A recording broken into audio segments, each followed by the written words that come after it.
Bagong buhay na raw si pambansang kamao Manny Pacquiao. Itinigil na raw niya ang kanyang mga bisyo. Dulot daw yan ang kanyang araw-araw na pagbabasa ng mga salita ng Diyos. May news to go si Jay Sabale. Kahit galing pa sa isang taping, malugod na pinunlakan ni 8th Division World Champion at Sarangani Representative Manny Pacquiao ang isang concert for a cause sa Pasig. Dahil mahilig din sa pagkanta, mahalaga raw para sa pambansang kamao na ipakita ang kanyang suporta sa mga bandang Pinoy at original Filipino music.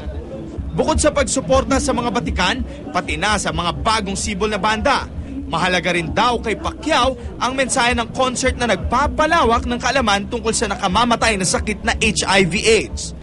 Maganda to dahil unang-una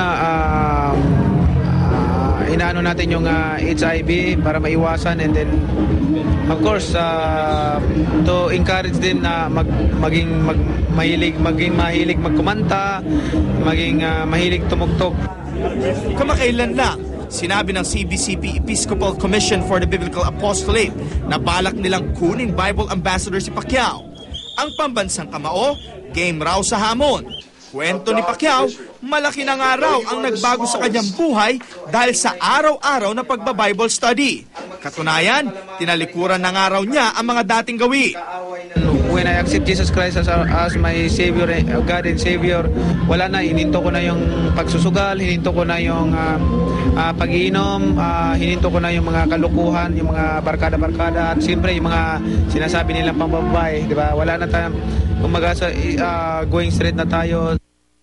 Naiulat kamakailan na si Timothy Bradley sa halip na si Floyd Mayweather Jr. ang susunod na makakalaban ni Pacquiao. Kakausapin pa raw ni Pacquiao ang kanyang promoter tungkol dito. Wala pa, hindi pa kami nag-usap ni Babarom. So, may posibilidad na Bradley pero hindi pa sigurado. Jay Sabale, GMA News.